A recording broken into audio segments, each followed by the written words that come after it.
Hello! Hi everyone! So for today, I want to share this old video of Chicken No because this was the moment when she got that bulge throat. Throat or neck? Throat. Basta somewhere, dara na part. And during that time, it has been 3 days na nawala siya nagkakaon. So, syempre, kami sa balay, balisa na kayo, Mikay. As days goes, nagadako.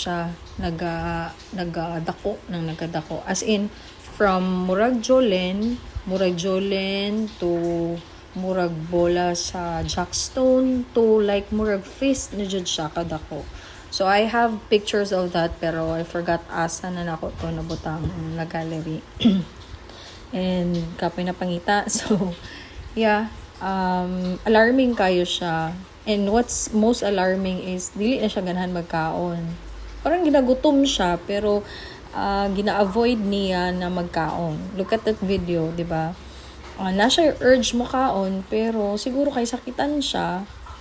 Ginapilit niya na dili na lang magkaon pero na ako'y technique para ma-push siya na magkaon. So look what I did in the next scene.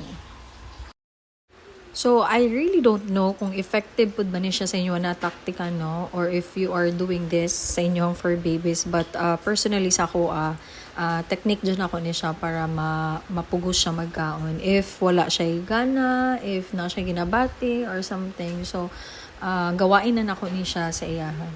And advice lang po na ako, no, if ever nga kanang makita ninyo, ma-feel ninyo nga walay gana ang inyong pets na magkaon, ayog hayai or take much time kung ano or i-trace ninyo why. Kasi this time, dili pa kaayo visible ang iyahang bulge sa throat. Wala pa mi kabalo exactly.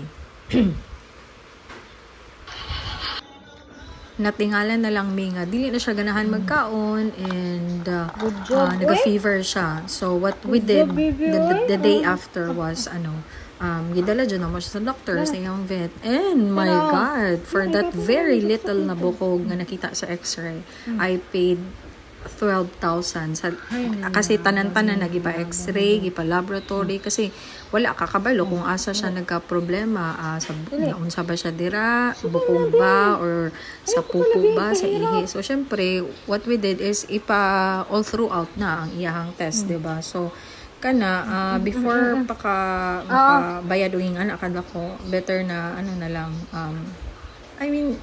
take good care of your babies. Kanang dapat jud ka mapang matanglawin. Saying this, kasi sa akong part, medyo napabayaan ako siya na magngat-ngat og mga bagay na supposed to be dili dapat. Like mga plastics. And kani siya, the reason why nga nag-bulge ang iyang throat is na-review na ako, na-trace na ako nga, gihayaan ako siya magngat-ngat og kanang plastic, which is hanger ata to. And badungon ako siya, but then mapabayaan na po na ako, nga nibalik na po din siya ngat-ngat. So kato, mo nang reason actually. Ako na. Asan. Dili lagi. Mo kag buang. Suko man day kagwa man day lain. Dili. Wala ako sana. Sana. No. Gutom na kayo, paano ko? Ikaw na, Mabi. Gutom ko. Mabi. Dali na kay kauna na ni tito no. Mura jud ka buang be. Taliling, ang bibi na taliling. Pabibi ng pabibi, tuloy kayo.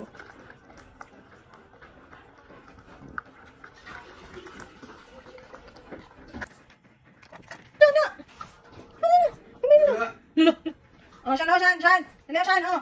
Mabi. Ako na yan. Dali na, kauna na, dali, bilisan na.